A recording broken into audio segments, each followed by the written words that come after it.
Next up, you may have seen her a couple of times on Access 7, and actually they're going to be filming tonight. So make sure if you see her out and about with the camera that you make sure to do the "Hi Mom! Hi Mom!" because they'll be on Access 7. And joining us right now, she is also an ambassador for Relay for Life, and going through her own battle with cancer. Here is Karen Morley. I don't know, can you hear me? Cool. Like many of you here, I'm a survivor. I'm an American, and 3 years ago, I was living in Atlanta and came up here to visit my fiancé. I wanted to give him a big, fat American-style Thanksgiving. But I was having a bit of pain, so at his insistence, I went to see a doctor. And a bunch of tests, and a couple of short weeks later, I was diagnosed with late-stage anal cancer, or, as we call it around my house, butt cancer. Yeah, really. As I started to call my family and friends to tell them I had cancer, the first thing they said was, "Well, what kind?" And judging from the silence at the other end of the phone, I could tell people were not comfortable in hearing this. And believe me, it wasn't really comfortable for me either. I started the new year with surgery to have a colostomy, followed immediately by radiation concurrent with chemo, which involved having a chemo bottle hanging from my arm for a week at a time. Shower time became a monumental achievement and a humiliating event.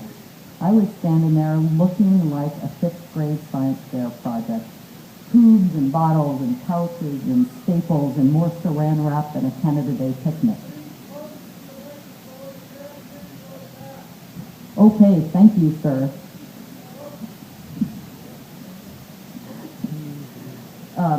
The burns from the radiation were nearly unbearable, and my weight plummeted 20 pounds in a matter of weeks.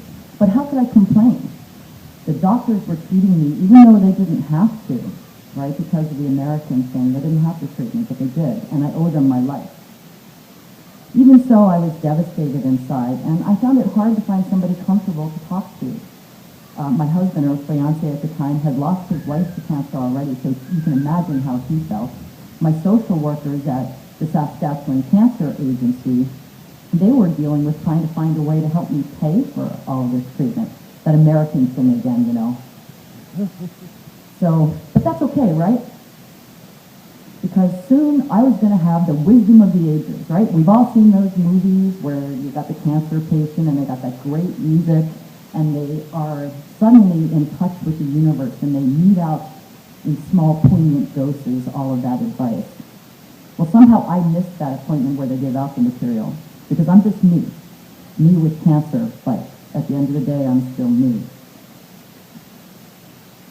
I don't have the answers, and I have a cancer that most people don't even want to say aloud. So does that mean I'm alone? No. That's where the Cancer Society fits in. They understand and can support you, even when you feel like nobody else can understand. And I think we've all felt that way when dealing with cancer, no matter where your particular tumor happened to show up. They gave me information in a cancer care kit on radiation, chemo, and even how to talk to your doctors, family, and friends. And all that information filled in the gaps from my oncologist from when my heart was pounding in my ears and I couldn't hear it anymore.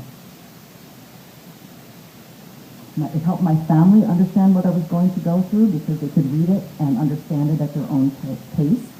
And oddly enough, there weren't any butt cancer conversations in there, but, no pun, the Cancer Society can find vetted information for you about your particular cancer. To me, however, the biggest thing that the Cancer Society does is bring us all together to help each other. Through peer counseling, Living Well with Cancer conference, rides to treatments, spiritual and emotional healing like yoga and music therapies, it's you. Each and every one of you walking this track today is part of the community that the Cancer Society brought together to help each other out of a tough spot. You are directly responsible for all of those services. You're responsible for giving some of us here rides to treatment when we just couldn't manage it ourselves. You are directly responsible for that peer counselor at the other end of the phone that told me it's okay to be human and not have all the answers. You helped your friends and neighbors, and all these people here that are maybe just your friends you haven't met yet.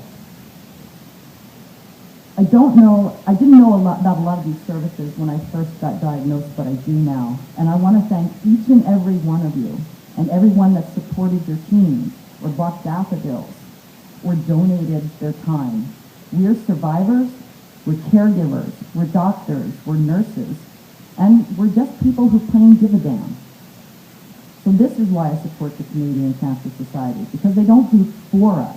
They give us the tools and bring us together to help each other out. And isn't that the definition of a society after all?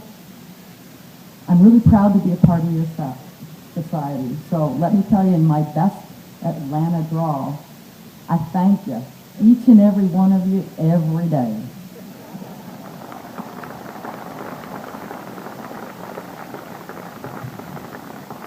Karen, thank you so much, and if I can, I'll just say, go Falcons. I don't know if that resonates with you, but I hope it does. I would now like to bring somebody to the stage that, without her, none of this